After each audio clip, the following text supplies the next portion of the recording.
ئەنجومەنی پارێزگای سلێمانی بەهۆی بەرزکردنەوەی نرخی ئۆفەرەکانی کۆمپانیای ئاسیاسیەڵ و بەڕێوەبەری گەیاندنی سلێمانی بانگهێشتی ئەنجومەنی پارێزگا دەکات و بەشێک لە هاوڵاتیانیش داوای داخستنی سیمکارتی ئاسیاسیەڵ دەکەن.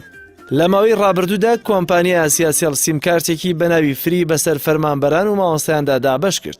بە بەڵێنیەوەی بە کارتێکی 6,000 دیناری بۆ ماوە یەک مانگ بێ بەرامبەر بۆ ناو تۆڕ و 150 خولەک بۆ هەموو تۆڕەکانی دیکە کاری پێدەکرێت. لێستەدا و کۆمپانیایە دەیەوێت ئۆفەرەکەی گران بکات و لە 6,000ەوە بیکاتە 12,000 دینار.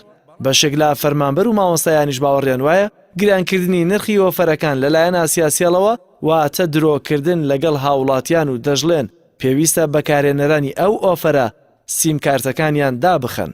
وعد و پەیمانێکە لەگەڵ ئەو فەرمانبەرانە کردوێتی ئێمە بۆ وعدە ئەو سیمکارتەمان ڕایکێشاوە کە بە 6,000 بۆ مانگێک ئۆڤەریشی لەگەڵا بێ، بەڵام بەداخەوە ئیستا ئەوان ئۆفەرەکە گۆڕن ئەوە معنایەوەیە بە ڕۆژی نوێڕۆ و ئەوان درۆ لەگەڵ و خەڵکاکەن و داواکارم لە ئەنجومەنی پارێزگای سلێمانی کە بە جددی بێنە سەرخەت و لە کۆڵینەوە بکەن لەو بابەتە بە دوو جۆر هەڵوێستە بێ ئەوەی کە خەڵک پەستا بچنە ئاسیاسیەڵ شەریکی ئاسیاسیەڵ پەیوەندیان پێوەکەن ناڕزای دەربڕن نامەیان بۆ بنێرن ئەمە شتێکە خۆیان و ئەوان کۆنتاکەکەن ئەگەر لە خلالی هەفتەیەکە دە ڕۆژێکە ئەمان هەر سوور بوون لەسەرەوە خەڵک سیمەکە داخە و منوە خۆم سیمەکە داخەمەگە بزانموانە هیچ هەڵوێستێکیان نەبێ و نەگەڕێنەوە سەر ڕابردویان.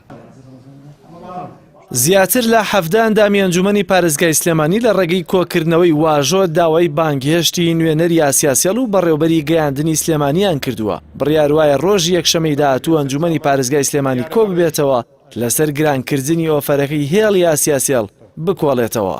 ئاسیاسیەڵ بەتەمایە ئەو خەتەفریەی کە بۆ مامۆستایان و فەرمانبەران بوو کەمانی 6,000 تێ ئەکردویتر فری قسەت پێکرد بۆ تۆڕی ئاسیاسیەڵ و تۆڕەکانی کەش 150 دقە بوو، بەڵام ئەمە بەتەمایە لە مانگی دووە بیکاتە 10,000 واتە 12,000 ئێمە خۆمان زمانمان ڕاهاتوە بە 10,000ەکە یون 12,000 یعنی دوو قاتێکات و قاتێکی تریش زیاکە. تەمان ئەمە یەکێکە لەوەی کە لێکێکە لە خوێنمژینی هاوڵاتیان چونکە فەرقی پاشەکەوت و ئەوە نییە حکومت پاشەکەوتەکە ئەمیش گیرفانی خەڵک دیسانەوە لە ملاوە بەتاڵەکاتەوە.